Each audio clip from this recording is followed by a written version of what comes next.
Odysseus, the Epic Myth of the Hero, Book 5, Part 1. Now by this tiller, steering with great skill, I'll sit both night and day with little sleep, and sight upon the clustered Pleiades and Bouthes, setting late, but most of all the bear, by some the wagon called, which wheels and never dips his stars in ocean baths, the bear Calypso, noblest of goddesses, commanded that I keep upon my left at night, sailing over the uncertain sea, but now the wind won't let me steer this course. Odysseus plunged his hand into the sea and brought a palmful to his lips to wet, and then addressed his mega-hearted soul. What taste is this that lies beneath the salt? I sense the sweet and flowing waters of a river, one near home, the Alpheus perhaps, that empties in the sea just south of forested Zakynthos on the mainland of Peloponnesos, the river where the naiad Paraboia came to life, Paraboia, the mother of my wife. Is this the aftertaste that haunts my tongue, some wayward drop of dear Penelope? In the end, all things wash down to the sea. Laertes, my aged father, claimed to know the waters near shore of home by taste, and never feared to sail at night. Fight wind and wave that come against you now, Odysseus, and fix your eyes upon the stars. Next day the dawn arose with ruby fires, spreading light to man and God on earth. Odysseus awoke to find the wind had changed. Now warm and bearing fine red dust, it came from Africa due south. He rigged his sail, set his course against the current, but with the wind, and thanked the God who made the homeward hot sirocco blow. For 7 days he sailed this course. On day 18, shadowy mountains loomed. The island of Phaeacia, his destination, anchored like a backbone on the misty sea, but fresh come back from Ethiopia, high-flying the Lord, the earth-shaker Poseidon, spied from distant mountain crags and Solymi, Odysseus sailing, and in his heart he raged, and shook his head and spoke these words of spite inside his soul. For shame! The gods have changed their fickle minds about Odysseus, while I sojourned among the distant Ethiopians. Now, truly close to blessed turf he sails, Phaeacia, down yonder where his fate is to escape from hardship once he lands. I hate him still, and send him more bad luck. This said, he gathered clouds and troubled seas, with trident grasped in devastating hands. He angered boiling whirlwinds up to life.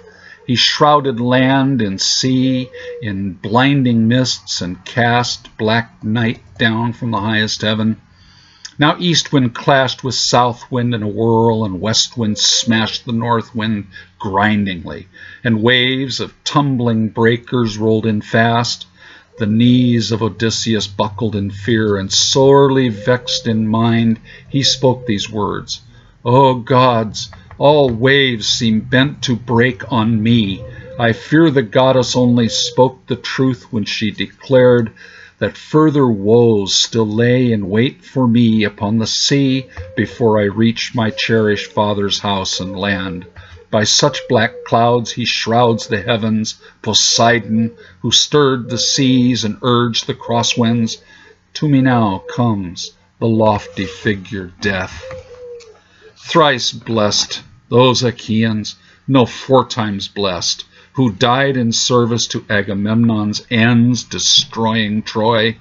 So truly ought I have met my fate that day by bronze-tipped spears, hard flung by raging Trojans round dead Achilles.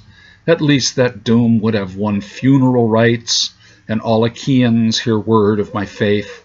I now give in to disappear in death.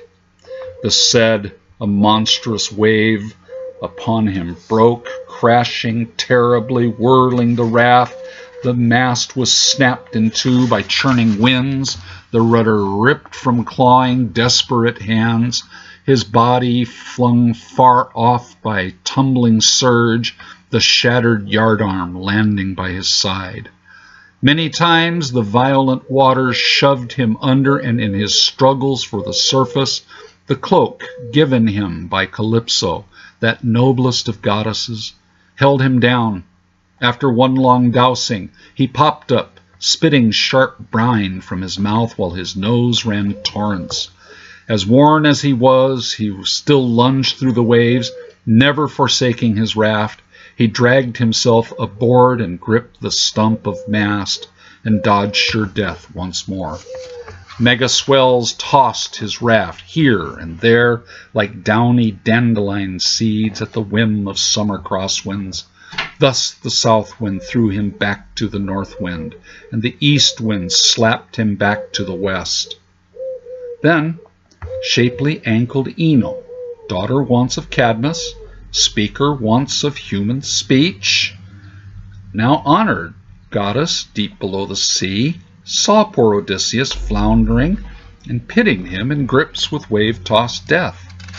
Ino claimed ancestry back to the god Inachus, lord of flowing river waters. Coming of age in troubled times, she made a troubled secret marriage to Athamas, king of Orchomenos, as his second wife. Nepele was his first, but she disdained his mortal touch because she was a phantom in the likeness of the goddess Hera. Zeus created her to trick the lust of Ixion. This ancient king, against the laws of hospitality, lured the father of his bride to death by fire upon the very steps that led up to his palace. Paying back a debt of blood he owed his own dear father, lost in fruitless weary war. Dread Ixion raped Dia to the outrage of the gods, but strangely Zeus declined to punish him, and even banqueted this evil king upon Olympus. What gall to dare, when Ixion allowed himself to lust for Hera, Zeus's own sister wife, and think for one short heartbeat mighty Zeus would not fathom it. The god of all creation on a whim commanded that a cloud appear, and shaped it fine as Hera's figure, even warm to touch, and offered Ixion, intoxicated at first sit by sheer ambrosia, his love to love. Mad Ixion, no thought to host nor hospitality, lured her off, and laid with Hera's phantom like she was his whore. Zeus surprised him, her on top, and bid his son, the Argus killer, scourge him even till his backbone showed. Hermes bent sudden Ixion back and tied his ankles to his wrists and neck and whipped him all across the sky, a fiery wheel to turn, forever searching benefaction. False Hera now bore Ixion a son Centaurus, who mated with mares and sired the learned race of horse centaurs. But Nepele grieved and wandered hall to hall in vast Olympus. Hera pitied her, commanding Nepele wed mortal Athamas, Aeolus' son and brother to evil Sisyphus. She bore the king a daughter and 2 sons, and then withdrew her love complete. Bereft Athamas fell in love with destined Ino, bringing her in secret to his palace at the foot of Mount Lephistium, and sired upon her 2 fine sons, Melicertes and Learchus. Palace servants gossiping revealed Ino's presence to Nepele. Fury gripped her hoarding, jealous heart, and she returned with tales to Hera high on Mount Olympus. Bitter Hera sympathized and vowed eternal vengeance on the house of King Athamas, sending Zeus's phantom back to cry in public for the blood of lecherous, impious Athamas on the steps of his own palace. Ino, his whore, and bastard sons to share his fate. But the men he ruled feared Athamas more than they believed aggrieved of Mele then. The women worshipped Ino, wishing her no harm. All turned their faces from Nepele, believing love disdained had only reawakened in a jealous fit. Now Ino had a dream that came from devious Hera, saying she must get the women of Orchomenos to parch the seed in secret to destroy the coming harvest. When not a single tender blade sprouted, Athamas sent to Delphi, asking what the sin or vile pollution caused this failure of the crop. Now sure the gods decreed sheer destruction on Athamas, Ino bribed the messengers to bring a false reply to his inquiry, thinking that to serve immortals did not make them easier to understand, and with a prayer in heart, this pious woman undermined her husband. Ino bid the messengers to say the land could only get fertility in time to save the crops if Athamas took the eldest of Nepenthes' son upon the peak of Mount Laphystium, and there by ancient hand-knapped blade of flint sacrifice him to the cloud-gatherer, mighty Zeus. Now Phrixus, eldest born of Athamas' son, already lay under cloud in Orchomenos for his love his aunt Beatrice had for him. He spurned her kiss, and she cried rape, and men believed the charge because it seemed to fit the choice Apollo's oracle had made. Athamas wept, but put his crown above his kin, and led his eldest boy up to the peak. In light of such betrayal, Phrixus did not hate to die, but climbed with steady steps. Athamas laid the wicked blade along the vein that throbbed where neck and collarbone unite, and shook a fist at gods above.